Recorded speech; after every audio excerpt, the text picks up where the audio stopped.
We have one last speaker tonight. He's awesome. He's a comm studies major, so my personal kind of major. I'm a professor of communication.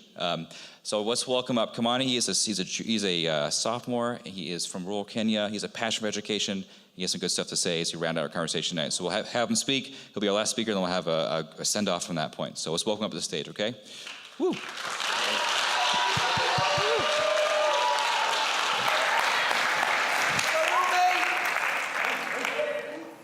Jambo.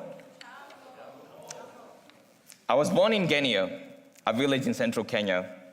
My life blossomed within a green, welcoming environment that seemed never to lose its beauty. The coffee plantations, the mango trees, the avocado trees made up most of the vegetation. Each day was a miracle.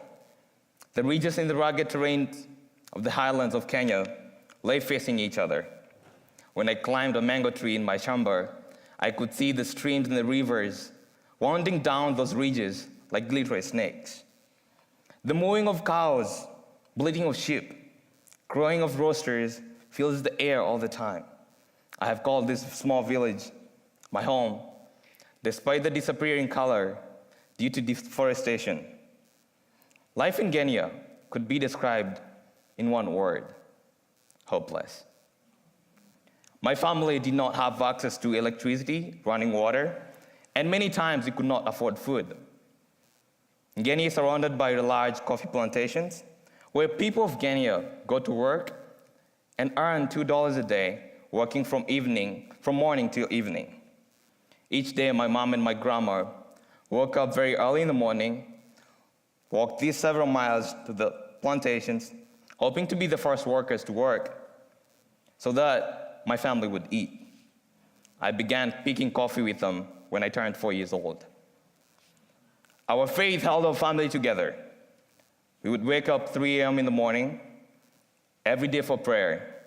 We thank God for another day, despite the lingering hunger from the night before.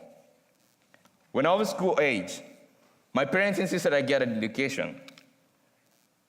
I questioned the point of going to school, because the people I know that had gone through primary school and high school had become just coffee pickers. My parents worked hard to purchase a school uniform that was several sizes bigger so that they would last. My parents did not tolerate my attitude. They dreamed of a future for my sisters and me beyond being coffee bean pickers. They continued to send us to primary school, hoping for a future against all odds. In 2007, a miracle happened. I was selected to feature in a documentary called The Small Act about a little girl who's called Hilde. Hilde Back was sent to Sweden after escaping the Holocaust and later became a school teacher, and in the 1970s, sponsored a Kenyan child so that he could go to school. Because of Hilde's generosity, Chris Mburu, a boy from my village, began to dream of a hope-filled future. He later applied for and received a Fulbright scholarship to attend Harvard University. Chris now works for the United Nations, and Chris went back to the village, started an organization in Hilda's name that awards bright children who cannot afford to attend school scholarships. As the award-winning film shows, I was awarded a high school scholarship through the foundation. High school changed my perspective. It converted my hopelessness to a positive mindset. I began to dream of becoming a doctor, a pilot, providing for my family so that we would not have to go to sleep hungry. I thought about owning a coffee plantation and giving better care to workers. I no longer thought of myself as a coffee bean picker. I had a new vision, an expansive future.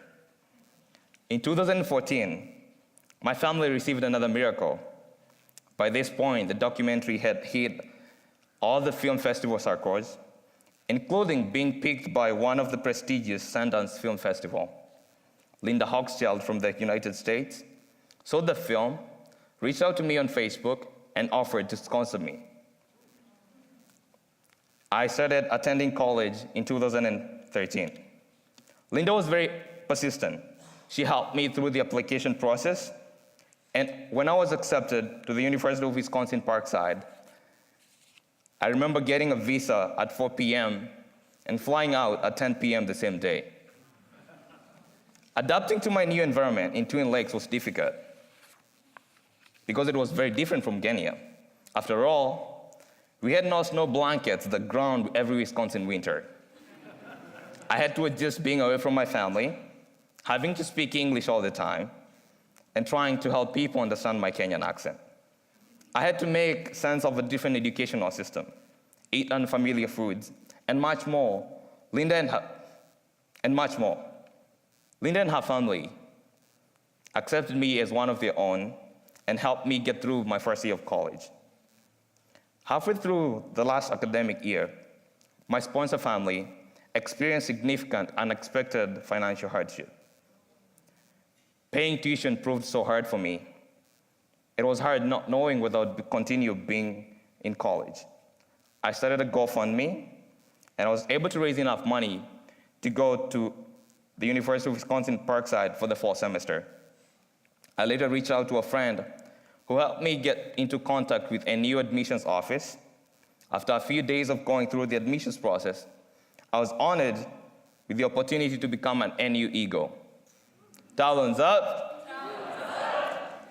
Because of the Hawksfield's generosity, I experienced things I had never dreamed at in my tiny village. I flew in a plane. I learned that there's more than one kind of cheese. But what I value more has been the gift of education, because I have seen its transformative power. Not too long ago, I was just an ordinary boy, village destined to be a coffee picker. That was my heritage, and that was my future. But today, my horizon stretches wide, full of possibility, and I'm still in awe of what each day has become for me. I am thankful that my parents did not give up. Instead, they cast a vision for a future.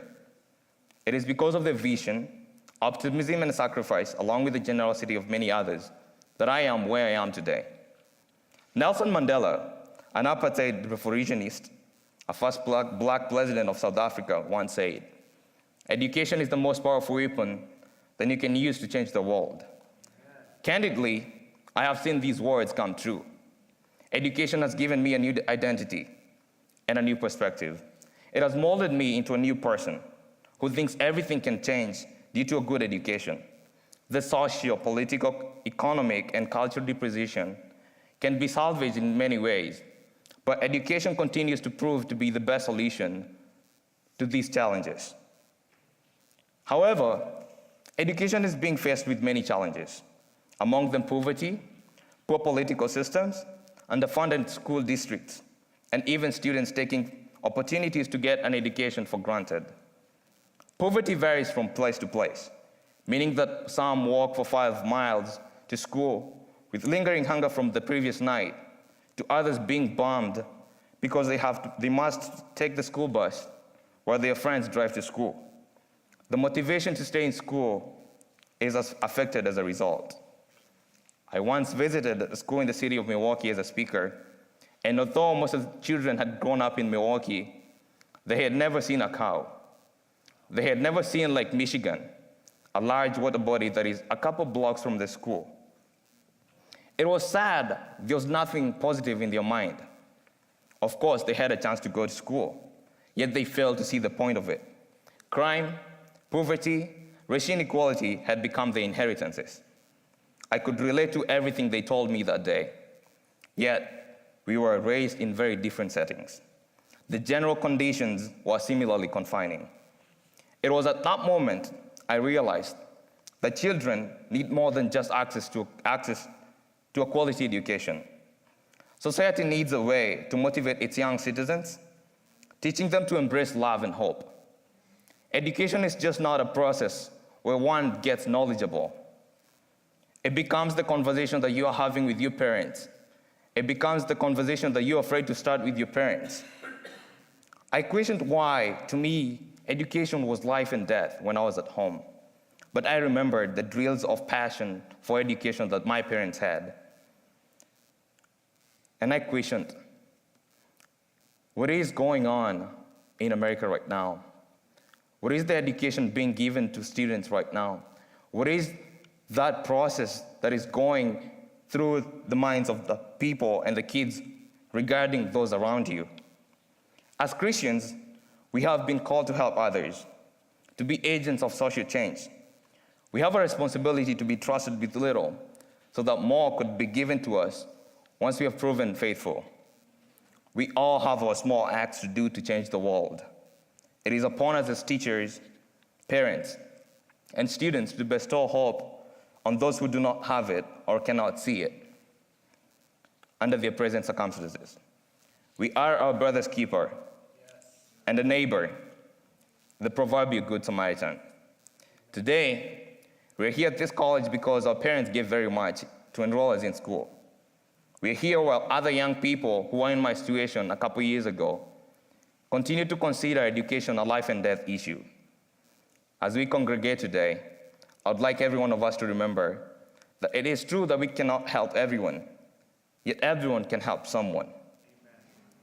So, what's your small act today? Go out and engage the gray. Go out and have those conversations that we are not having. Promote and support each other's education. Do not take the opportunity to get education for granted. Be ready to be vulnerable so others can be comfortable in your presence. A small act of kindness changed and continues to impact my life and my family's today. Could you imagine having such an impact in someone's life? Thank you for listening to me.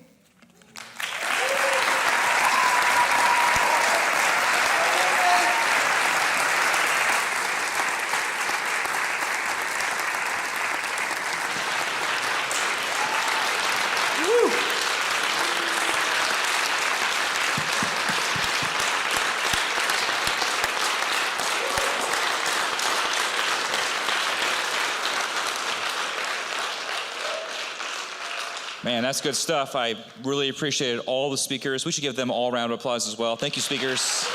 Good job, guys. Good job, Bethany. Good job, Jessica. Well, I think that the most important thing we can do tonight is to keep this idea of a conversation going and be civil and civic and be Christians and talk about the awkward stuff of our election, of our country, of our culture. So don't stop here. Keep it going outside these four walls. Be safe out there this weekend with all the rain and the wind and the rain apocalypse, and just be talking, okay? I want to thank a few folks before we head out of here. I want to thank Greg Hearns back there. Thank you very much, Greg, for getting this thing going. All the speakers tonight. John Vickery, Dr. Castleberry, thank you very much for your enthusiasm for this. This is a great event. Thank you, Dr. Castleberry. Professor Witt, our debate coach, captain, champion, man, thank you very much. And Dr. Brian back there is scanning people out. He's awesome. He's also a big part of this. So let's thank Dr. Brian for all his help with us tonight. And Steve Smith, thank you very much for your help. And Pastor Phil, I mean, this is a big team effort. Thank you also for being here, each and every one of you guys. God bless you. Let's keep this up and have a good night, okay? See you soon.